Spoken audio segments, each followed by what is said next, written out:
Trouxe a tua espada, abre aqui comigo em Atos dos Apóstolos, capítulo 2, versículo 32.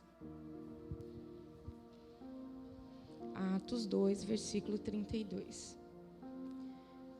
Quero agradecer aqui ao pastor pela confiabilidade mais uma vez. E agradecer também pelo cuidado, pastor, com a minha alma, com a minha casa, com a minha família. Quando eu cheguei aqui há um ano atrás, pensa no vaso quebrado. Só que nessa casa, eu fui restaurada pelo Senhor mais uma vez. Esta casa tanto me edifica, tanto me ensina, tanto me fortalece. E eu louvo a Deus pelos irmãos, por cada oportunidade que vocês têm de fazer menção no nome do Senhor, porque eu recebo de bom grado. E isso causa um efeito imenso. Talvez os irmãos não percebam, mas tem dias que muitos vasos chegam arrebentados na casa do Senhor. E uma palavra que sai do altar muda tudo. Uma palavra traz orientação, a tristeza vai embora, o renovo vem, o avivamento vem, a sede volta, aleluia. O desejo de carregar a cruz volta no coração, o desejo de continuar no altar da oração volta, tudo por causa de uma palavra que sai do altar. Então não desista da casa do Senhor, porque aqui tem bálsamo, aqui tem pão, aqui tem palavra, aleluia. Aqui tem leite racional para a tua alma, o leite que te fortalece, o leite que te levanta, aleluia. E quando o exército inimigo se levanta contra você, você já está de pé, aleluia, fortalecido. Então eu quero agradecer mais uma vez, obrigada pastora Ruth, pastor Adão, pelas intercessões. Eu louvo a Deus, amados, por esta casa, aleluia. Atos dos Apóstolos, capítulo 2,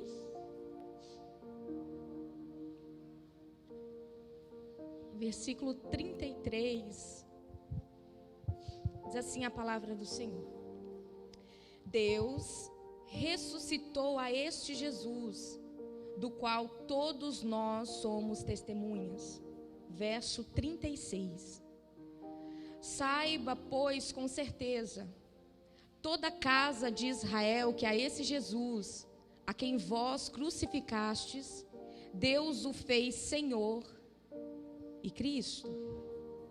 Ouvindo eles isto, compungiram-se em seu coração e perguntaram a Pedro e aos demais apóstolos: que faremos, irmãos? E disse Pedro: arrependei-vos, e cada um de vós seja batizado em nome de Jesus Cristo para o perdão dos pecados, e recebereis o dom do Espírito Santo. Amém? Pode se assentar, amados.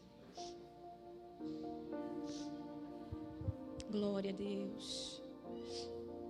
Quando nós olhamos aqui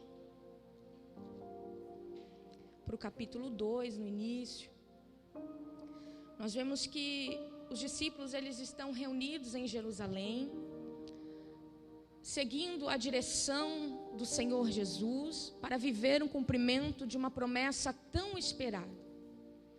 Muitos morreram e não desfrutaram desta promessa que foi profetizada através do profeta Joel. Joel diz que nos últimos dias Deus derramaria do teu Espírito Santo sobre toda a carne.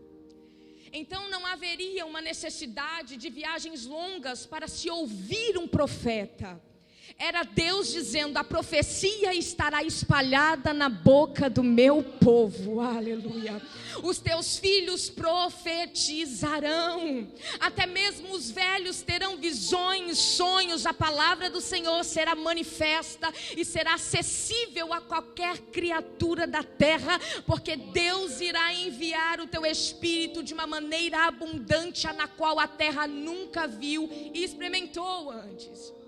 Então no capítulo 2 eles estão em Jerusalém esperando o cumprimento dessa promessa. E existia um endereço para que esta promessa viesse ser vivenciada por eles. E o endereço é Jerusalém. Jesus disse: ficai em Jerusalém. Lucas 24, verso 49.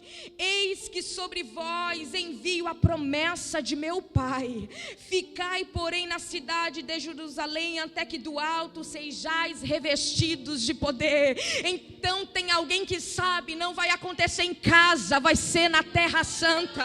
Não vai acontecer em outro lugar a não ser em Jerusalém. Não vai acontecer em Samaria, nem na Galileia, vai acontecer na Judeia, em Jerusalém. E Deus me trouxe aqui para dizer para você: fica no lugar da promessa, porque é nesse lugar, no endereço que Deus te direcionou, que você vai viver o cumprimento das promessas do Senhor.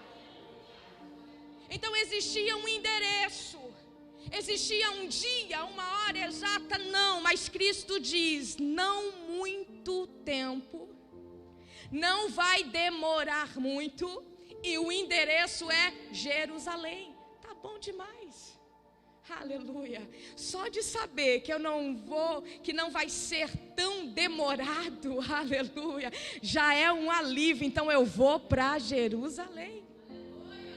E eles estão reunidos esperando o cumprimento da promessa. Eles estão em oração. E há um tempo de festa em Jerusalém, que é a festa das semanas, ou a festa dos primeiros frutos, que é uma festa anual judaica, que era uma celebração dos primeiros frutos da colheita. Três festas principais. O povo judeu, eles iam até Jerusalém para poder participar. A Páscoa, a festa das semanas e a festa dos tabernáculos. A festa da semana, festa do Pentecostes. E eles estavam justamente no período de festa, no endereço da promessa. Murmurando? Não. Orando. Reclamando? Não. De joelho dobrado, boca no pó. Porque se eu quero viver promessa, eu tenho que me posicionar em oração. Não basta apenas ficar em Jerusalém desperto, tem que ficar e focado na oração. E a Bíblia diz no capítulo 2, verso 2: e de repente, 9 horas da manhã, de repente, veio do céu um som. O som veio da onde, igreja? O som veio da onde? E a Bíblia diz que eles ouviram o som que veio do céu.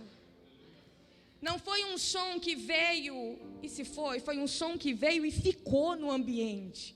A casa foi cheia desse som. E a partir desse som, eles começam a emitir um som também. Eles começam a falar outras línguas. Primeiro, tem alguém que escuta um som do céu. E agora eles também estão emitindo um som.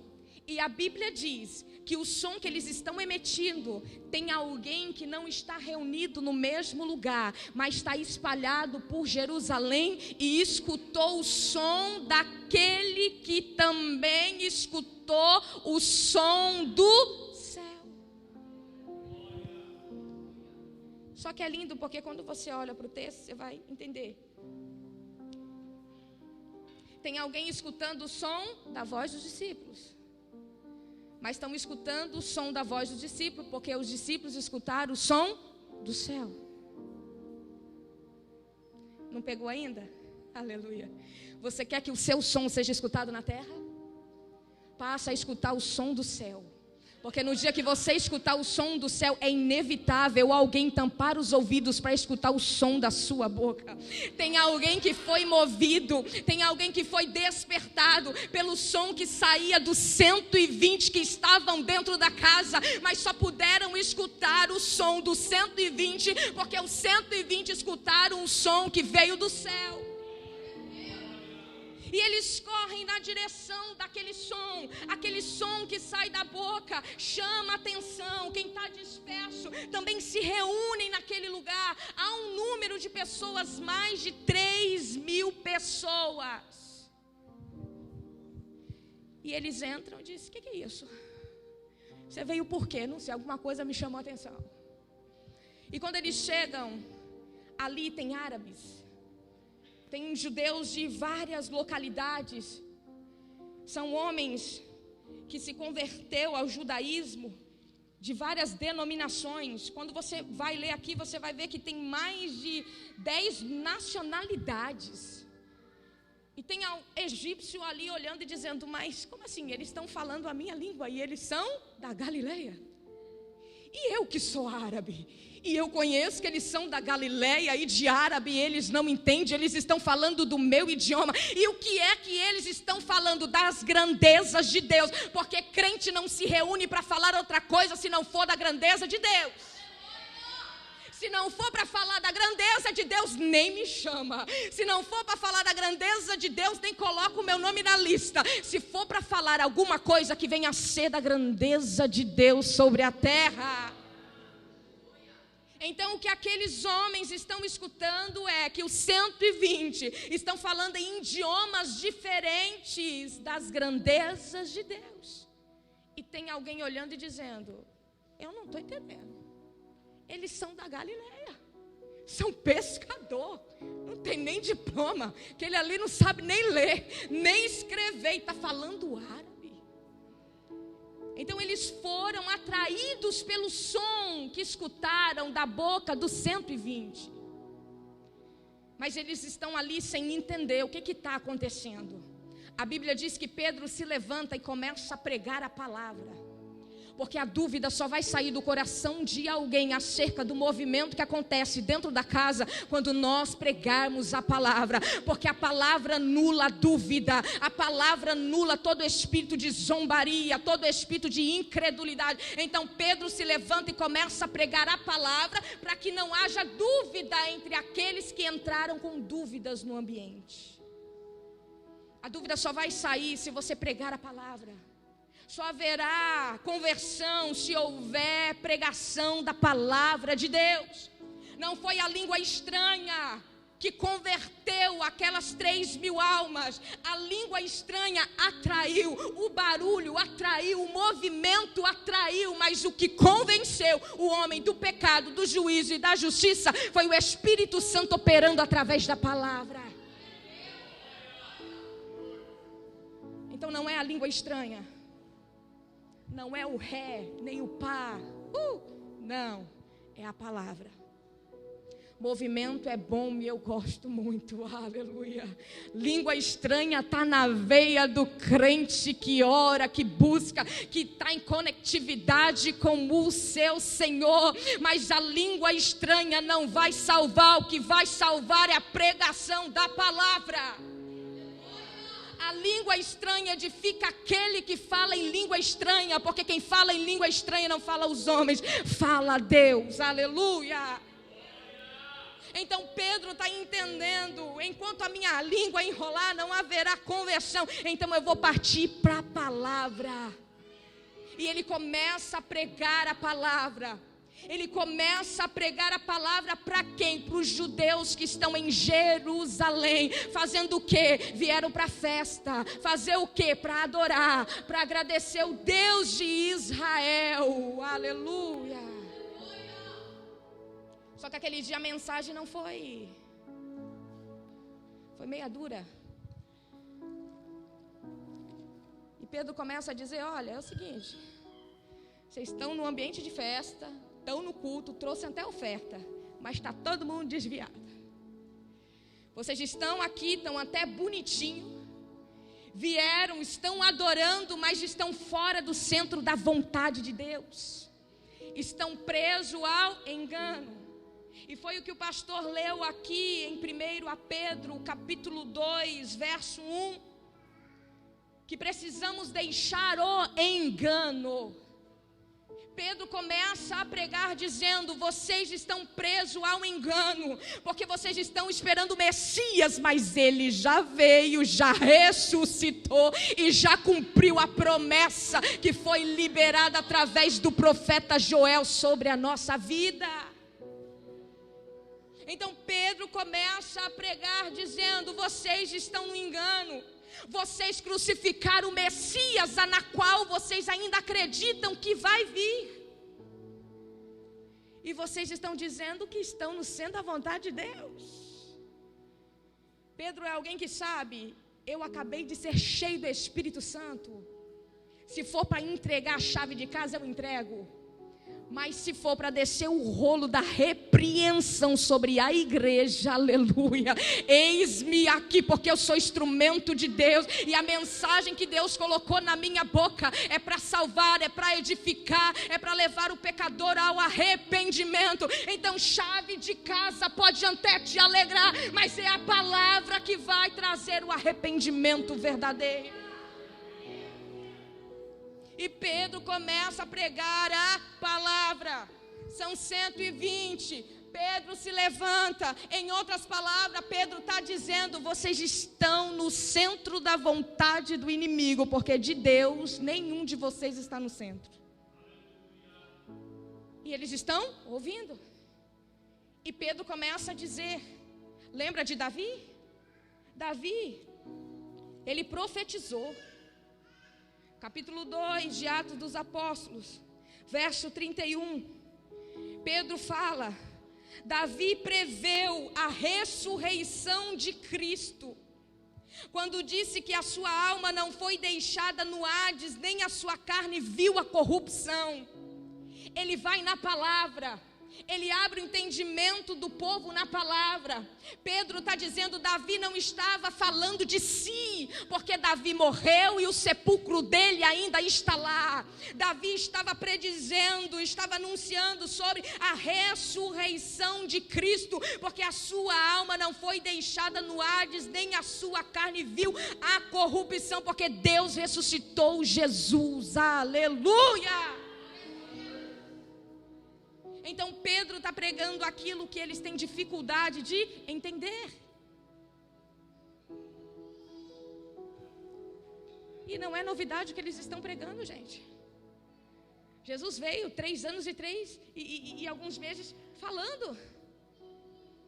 Ele chegou lá em Betânia dizendo: eu sou a ressurreição e a vida. Ninguém acreditou. E Pedro está pregando o quê? A mesma mensagem que ninguém acreditou. Ah, irmã, mas eu estou cansada. Você vai pregar o quê, minha querida? Você vai pregar o quê se o que salva é Cristo? Você vai pregar o quê? Quando nós olhamos para o livro de 2 Crônicas, a partir do capítulo 17, nós vemos que Josafá ele começa a reinar com 35 anos de idade. E ele tem uma preocupação dentro do coração dele. O povo precisa ser instruído através da palavra. Ele levanta 16 pessoas, 5 oficiais, 9 levitas e 2 sacerdotes. Para quê? Para que eles venham sair em toda a Judá ensinando o livro da lei do Senhor.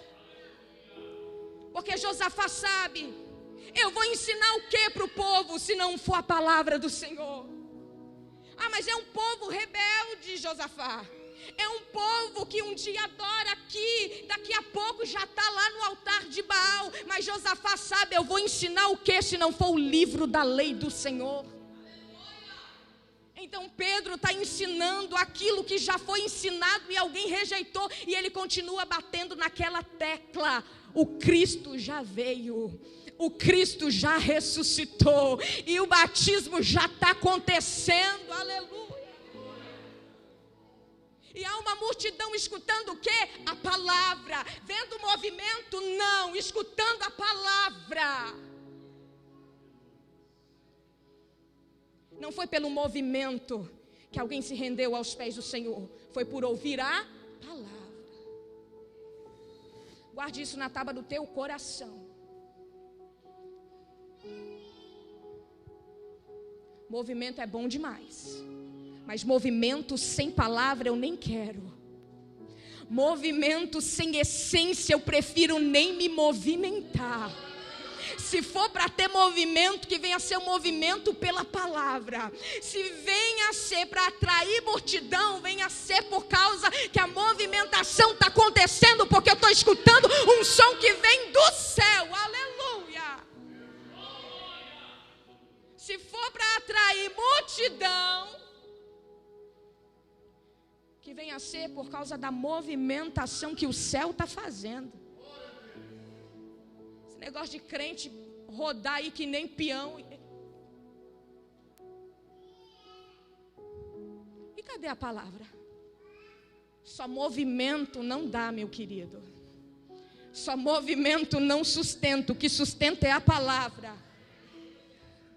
E eu te provo isso, o que sustenta o alicerce da terra é a palavra. João capítulo 1, no princípio era a palavra estava com Deus, a palavra era Deus, aleluia.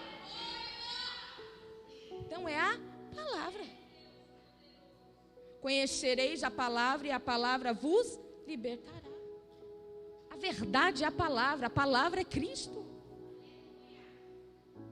Glória a Deus.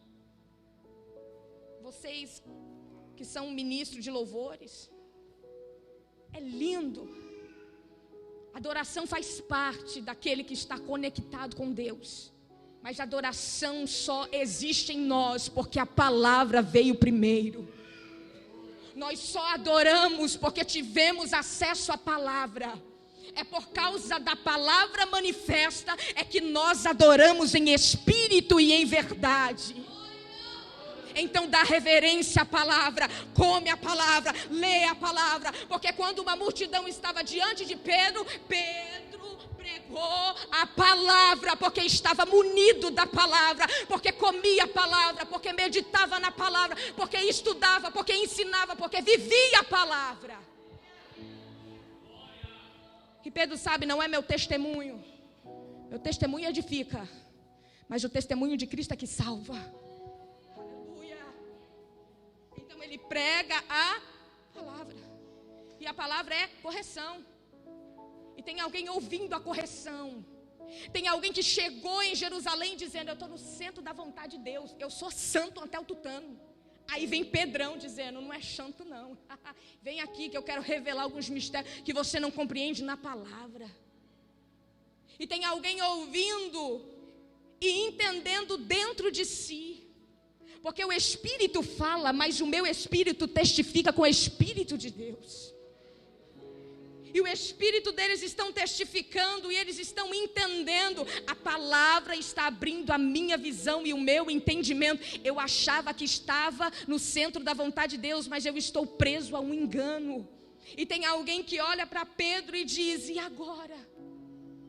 O que a gente vai fazer? Porque eu estou entendendo que eu estava num caminho de erro. Eu estou entendendo que eu não estou no centro da vontade de Deus. Aí Pedro abre a boca e diz: arrependei-vos.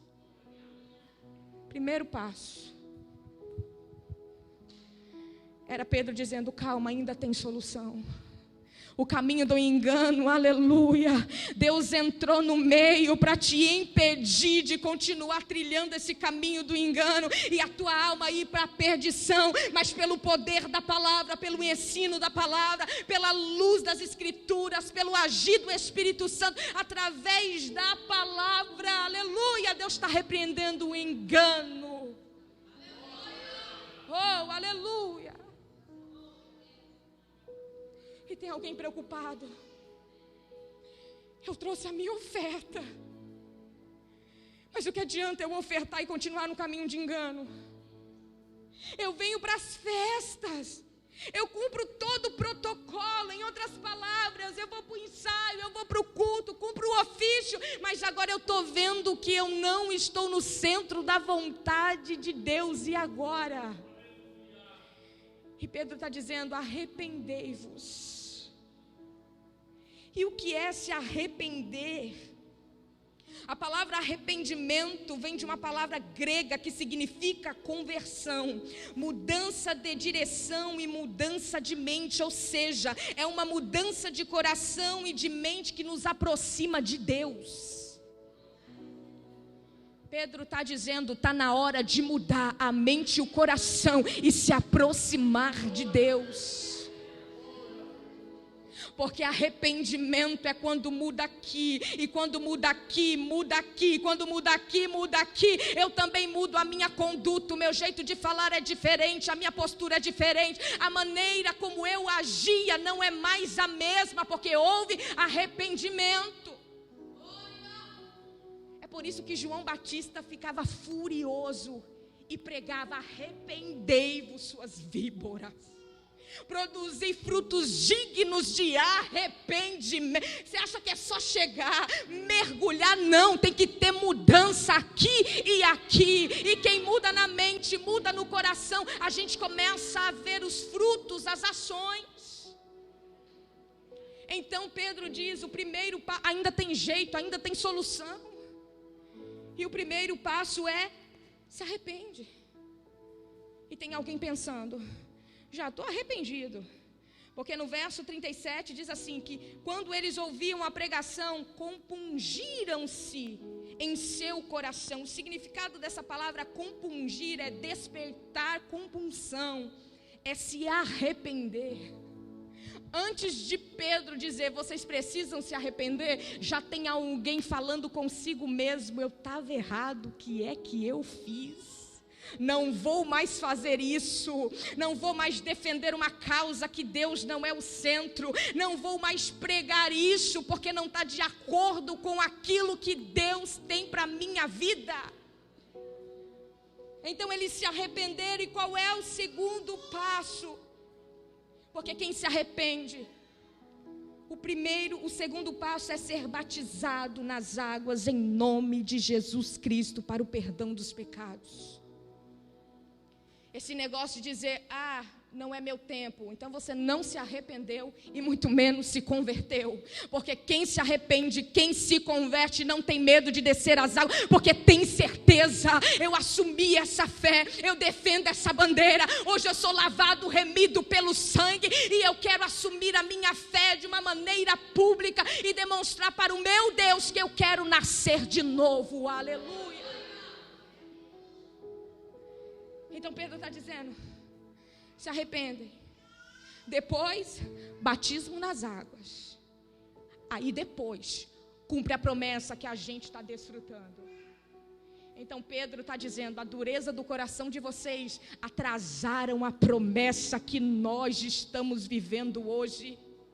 Só que Pedro está dizendo, ainda dá tempo, se arrependa, seja batizado, e depois vocês vão receber aquilo que nós recebemos. E o que é que você recebeu? Poder do céu, revestimento de poder, o selo da promessa, o Espírito de Deus dentro de mim.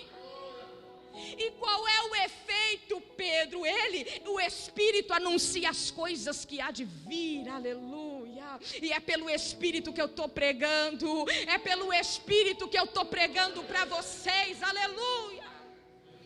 Porque não adianta ter só letra, aleluia. Os fariseus conheciam a Torá, as leis. Mas tem alguém que está olhando e dizendo, além de eu conhecer a palavra, eu tenho o Espírito. E é o Espírito que me guia a mensagem certa, a correção certa, a mensagem certa, o louvor certo, a coreografia. Você está entendendo? Sem o Espírito não dá para fazer a obra. Porque Ele é o autor da própria obra. Então você que ainda não tem o Espírito de Deus, está na hora de buscar fervorosamente, porque Cristo diz, vocês sendo mal, sabei das coisas boas, quem dirá o vosso Pai? Vocês pedindo o Espírito Santo, você acha que o vosso Pai não vos dará? E Pedro está pregando, eles se arrependem. Verso 41, de sorte que foram batizados, que de bom agrado receberam a sua palavra. Tem uma multidão escutando a voz de Pedro, mas essa multidão não escutou o som que Pedro ouviu do céu, está entendendo? Essa multidão está escutando o som de Pedro, mas antes de escutar o som de Pedro, Pedro escutou o som do céu.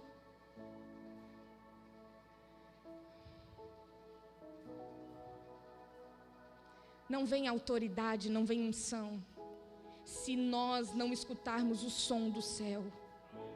Não haverá resultado, não haverá salvação de alma, não haverá edificação se nós não escutarmos o som do céu.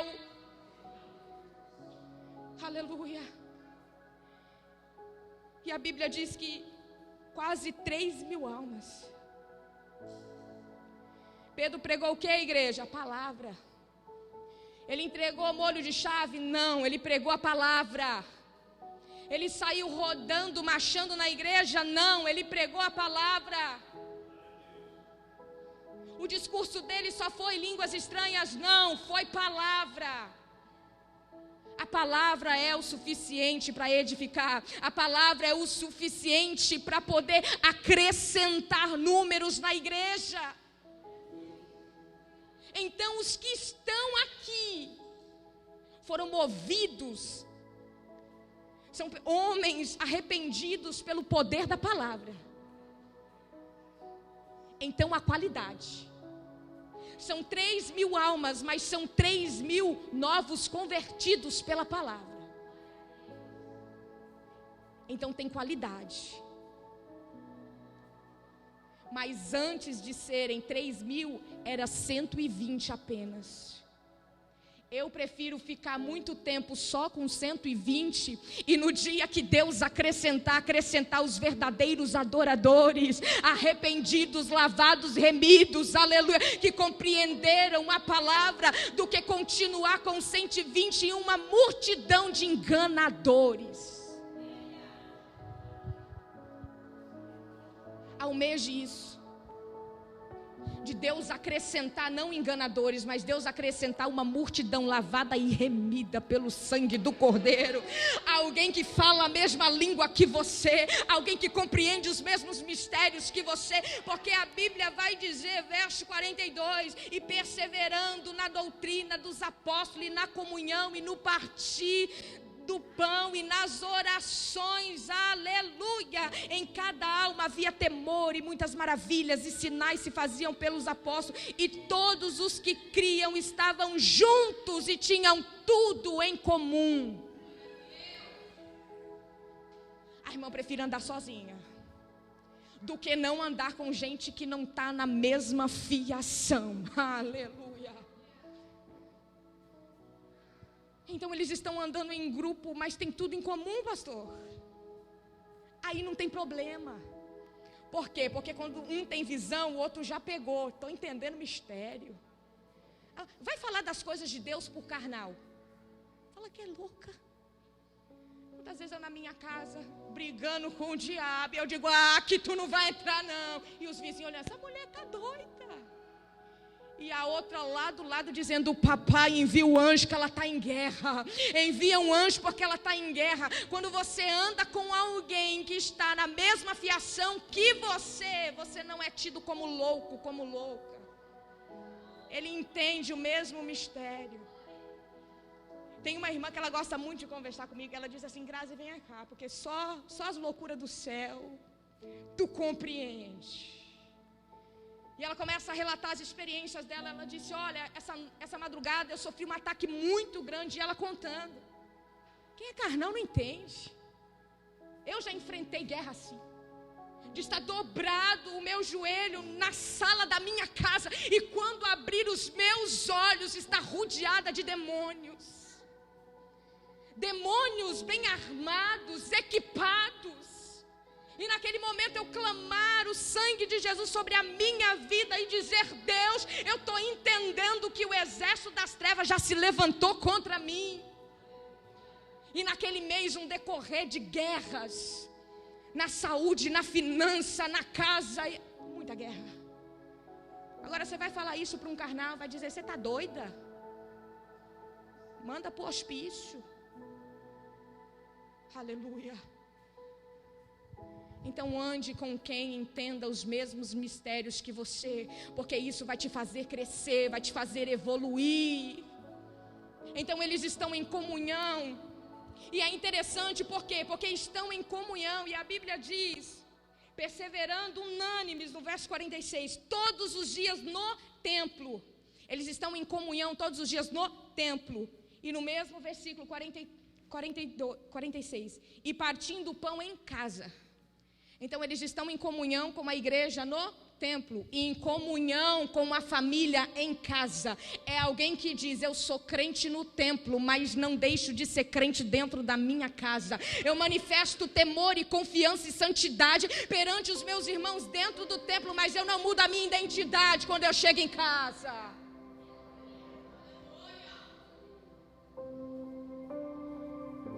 A Bíblia é clara em dizer: o que eles são no templo, eles são em casa. O que são na frente do pastor, são na frente dos familiares. Você está entendendo, ministério? Que esse negócio de ter dupla identidade está repreendido em nome de Jesus. O mesmo crente fervoroso que você está aqui dando glória, vai dar glória lá, quando o inferno se levantar contra a tua casa também. Na mesma intensidade que você adora aqui e mostra a sua confiança, demonstra a sua fé, você também vai demonstrar a sua fé nas tuas guerras, dentro da tua casa, no meio da tua família. Esse negócio de ter dupla, esse negócio não é de Deus, não. É uma pessoa dentro do templo para os irmãos e em casa. Menina, é lá que você precisa ser crente. Aleluia. Porque quando alguém perguntar, vão perguntar para os teus como ele é. Aleluia. Então eles têm tudo em comum. E eles perseveram nessa comunhão, no partir do pão. E eles estão louvando a Deus, caindo na graça. Aleluia. E Deus indo acrescentando. E é lindo, porque no capítulo 2, eram só 120, e Pedro está ali crente. Agora tem uma multidão, a soberba veio? Não, continuei com o mesmo espírito de humildade. Antes eu era instrumento para os 120, agora são para 3.000 almas. E no capítulo 3, agora Pedro e João estão sendo instrumento de Deus para um. É alguém que olha e diz assim: se Deus quiser me usar para multidão, eis-me aqui. Mas se for para usar para um, eis-me aqui do mesmo jeito. Aleluia. No capítulo 2, há uma multidão se convertendo pela pregação. E no capítulo 3 está sendo um curado pelo poder do nome de Jesus. Pedro não ignora o coxo da Porta Formosa. Pedro poderia dizer: agora meu ministério só está conectividade com multidão. Agora a cruzada é Pedrão com os 3.000. Só que no capítulo 3 a cruzada era com um pendente na porta do templo. Não deixe que a multidão faça você rejeitar o coxo na Porta Formosa. Não permita que o deslumbre da multidão, o elogio e o aplauso faz você ignorar uma alma, aleluia, que só está esperando você pronunciar o poderoso nome de Deus que salva, liberta e cura. Glória a Jesus. Quantas vezes eu saí para pregar achando que tinha uma multidão? Chegava lá, culto de família, só tinha eu e a dona da casa. E eu digo: oxi, Jesus. E pregava. Daqui a pouco pregava para um númerozinho maior, 10 pessoas, 15, 20, 100, 200. Aí depois o papai olhava e dizia: agora vai lá para a Porta Formosa. Vai pregar para um, aleluia. Não despreze o número pequeno, porque Deus quer operar através da sua vida. Glória a Deus. E eu te convido a estar de pé nesta noite.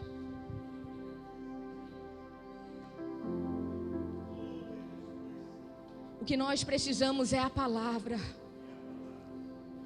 É viver a palavra. É pregar a palavra.